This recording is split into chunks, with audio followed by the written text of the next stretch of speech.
Hello everyone, welcome to English Lens. Today we are going to start second chapter of class 12th English Flamingo book, that is Lost Spring, Stories of Stolen Childhood. So इस chapter के author है Annie's जंग. Introduction में Annie's जंग के बारे में बताया गया है, उनका बॉन्ड के बारे में बताया गया है, उनके एजुकेशन के बारे में बताया गया है. और इसमें बताया गया है एनीस जंग ने कई सारी बुक लिखी हुई हैं और उसमें से एक बुक है lost spring, stories of stolen childhood.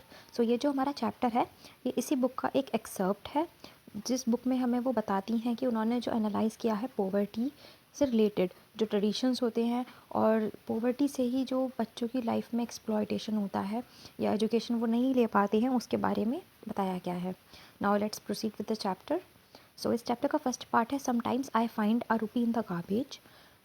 इस पार्ट के जो मेन कैरेक्टर हैं वो है साहिब. साहिब एक रैक पिकर हैं जो कि ग्रीन फील्ड ऑफ ढाका से आए हैं, जो कि बांग्लादेश में है. ऐसा उनकी मदर बताती है कि वहाँ पर स्टॉर्म्स आ गए थे जिस वजह से उनके जो फील्ड्स और उनके होम्स जो थे वो सब बह गए थे और अब वो ढाका से मतलब बांग्लादेश से दिल्ली में सीमापुरी में आकर रह रहे हैं.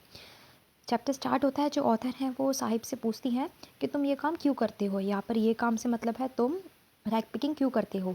जो साहिब है उसके लिए गार्बेज डंप में सर्च करना ऐसा है जैसे सर्चिंग फॉर गोल्ड, क्योंकि कई बार उसे 1 रुपी कॉइन 10 रुपी कॉइन उसमें से मिल जाता है जो कि उसकी क्यूरियोसिटी को बढ़ाता है, उसके एक्साइटेशन को बढ़ाता है टूवर्ड्स रैक पिकिंग. तो जब वो पूछती है तो साहिब उसके रिप्लाई में उन्हें कहता है कि मेरे पास और कुछ करने के लिए नहीं है. उसके रिप्लाई में ऑथर कहती हैं कि स्कूल जाओ. ऑथर को समझ आ जाता है कि ये जो उनकी एडवाइस है ये कितनी ज़्यादा हॉलो है, क्योंकि वहाँ पर कोई स्कूल ही नहीं था. सेम आंसर साहिब देता है कि मेरे आसपास कोई स्कूल नहीं है, अगर कोई बनवा देगा तो मैं पक्का जाऊँगा. ऑथर मजाक में बोलती हैं कि क्या अगर मैं स्कूल स्टार्ट कर देती तो तुम आओगे. तो साहिब बोलता है हाँ हाँ क्यों नहीं. वो खुश हो जाता है. कुछ दिन बाद ऑथर के पास साहिब भाग कर जाता है और पूछता है क्या आपका स्कूल तैयार हो गया. तो जो ऑथर हैं वो बोलती हैं कि स्कूल बनने में टाइम लगता है और ऑथर को बहुत ज़्यादा एम्बेरस फील होता है इस चीज़ पर, क्योंकि वो जो उन्होंने प्रॉमिस करा है वो कभी पूरा नहीं हो पाएगा. और ऐसे कितने लोग हैं जो ऐसे लोगों से प्रॉमिस कर देते हैं और कभी पूरा नहीं करती. कुछ महीने बाद साहिब से वो उसका नाम पूछती हैं. साहिब अपना नाम बताता है साहिब आलम. तो ऑथर सोचती हैं कि शायद उसे अपने नाम का मतलब ही नहीं पता, क्योंकि साहिब ए आलम का मतलब है लॉर्ड ऑफ द यूनिवर्स. और उन्हें लगता है कि अगर उसे अपने नेम का मतलब पता चलेगा तो उसके लिए कितना ज़्यादा मुश्किल होगा विश्वास करना कि उसका नाम रिप्रेजेंट क्या करता है. जो साहिब है वो अपने दोस्तों के साथ रोड पे घूमता रहता है और जो ऑथर हैं वो उन्हें आर्मी ऑफ बेयरफुट बॉयज़ बुलाते हैं, क्योंकि वो कभी भी चप्पल वेयर नहीं करते. वो मॉर्निंग बर्ड्स के जैसे सुबह के टाइम दिखते हैं और दोपहर के टाइम पर वो गायब हो जाते हैं. जब ऑथर उन्हें जानने लगती है तब वो उनमें से किसी एक से पूछती है कि तुम चप्पल वेयर क्यों नहीं करते. तो वो उनके रिप्लाई में कहता है कि मेरी मदर ने उन्हें शेल्फ से उतार के मुझे नहीं दिया.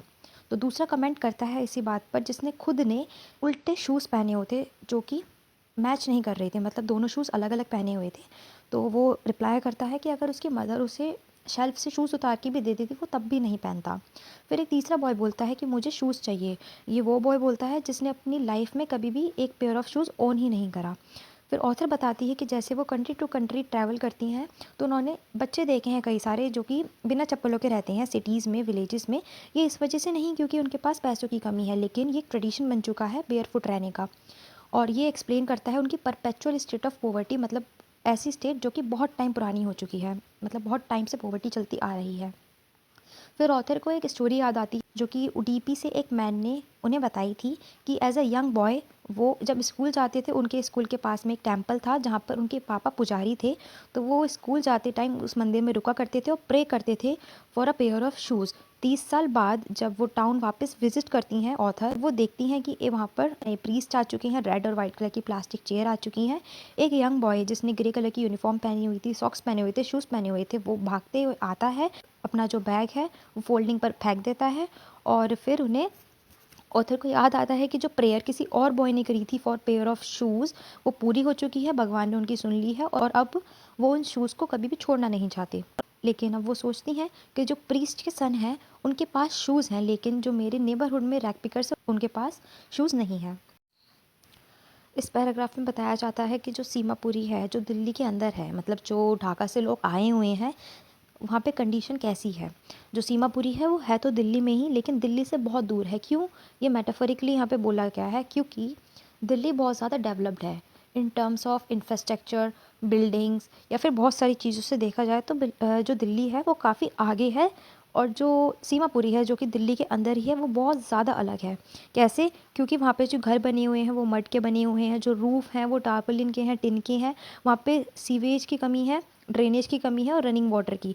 कम से कम 10,000 लोग यहाँ पर रहते हैं जो कि आए हैं 1971 में बांग्लादेश से, और उसमें से ही साहिब की फैमिली भी एक है।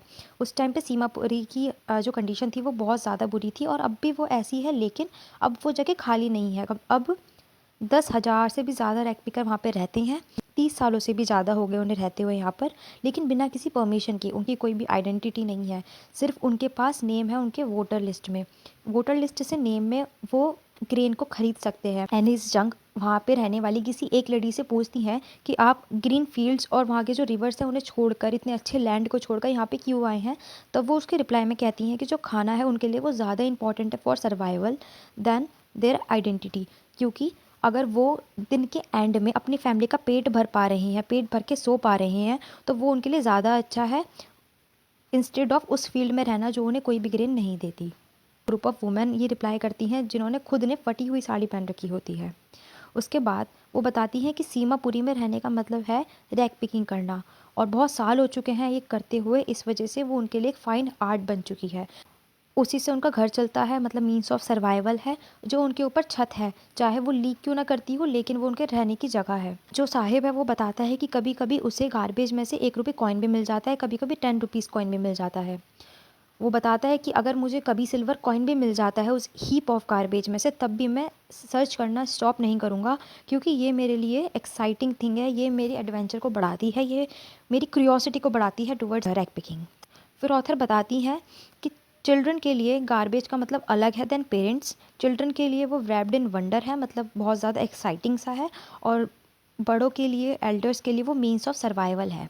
एक दिन विंटर मॉर्निंग में जो ऑथर है वो साहिब को देखती है, वो खड़ा होता है एक फेंस्ड गेट में। नेबरहुड में एक क्लब है, फेंस्ड गेट मतलब जो बाउंड्री होती है वहाँ पर वो उसे खड़ा देखती हैं। जो साहिब है वो देख रहा होता है 2 यंग मैन टेनिस की यूनिफॉर्म पहनकर वो खेल रहे होते हैं। साहिब बताता है कि मुझे वो गेम पसंद है और वो इस वजह से वो उस गेम को देख रहा है। जो साहिब है वो बताता है कि मैं अंदर भी चला जाता हूँ जब कोई भी नहीं होता, और जो गेट कीपर है, मतलब जो गार्डनर है, वो मुझे झूला भी झूलने देते हैं। जो साहिब है उसने भी टेनिस शूज़ पहन रखे होते हैं, लेकिन वो बहुत ज़्यादा अजीब लगते हैं, मतलब डिस्कलर्ड लगते हैं उसके शर्ट और शॉर्ट्स से जो उसने पहने होते हैं। वो बताता है एज एन एक्सप्लेनेशन, ये शूज़ किसी रिच बॉय के हैं जिसने इनको पहनने से मना कर दिया, क्योंकि उनमें से किसी एक शूज़ में एक होल है, लेकिन उनको कोई भी फ़र्क नहीं पड़ेगा। उस बेयरफुट बॉय के लिए जिसने कभी भी शूज़ पहने ही नहीं है, उसके लिए तो अ शूज़ विद अ होल भी ऐसा है जैसे उसका सपना सच हो गया हो। लेकिन जो वो गेम देख रहा है टेनिस का, वो उसके आउट ऑफ रीच है। एक दिन सुबह साहिब को जो ऑथर है वो देखती है कि वो जा रहा है उसके मिल्क बूथ पर, उसके हाथ में एक स्टील कैनिस्टर है, और अब वो काम करता है टी स्टॉल पर जो कि रोड के नीचे है। वो इशारा करते हुए बताता भी है कि इतनी दूर मेरा स्टॉल है। वो बताता है ऑथर को कि मुझे 800 रुपीज़ पे किया जाता है और जितना भी मेरा खाना पीना है वो मुझे दिया जाता है। ऑथर पूछती हैं क्या तुम्हें ये जॉब पसंद है? तो उसका जो फेस होता है वो बहुत ज़्यादा अलग हो जाता है, मतलब उसका जो केयर फ्री लुक था, जो ऑथर उसको पहले से देखती हुई आ रही हैं, उसको किसी भी चीज़ की टेंशन नहीं होती थी, अब वो चीज़ जा चुकी है। जो स्टील कनस्तर था जो उसने पकड़ा हुआ था, वो अब ज़्यादा हैवी लग रहा था देन प्लास्टिक बैग, जो कि वो बहुत आसानी से पकड़ लेता था अपने शोल्डर पे।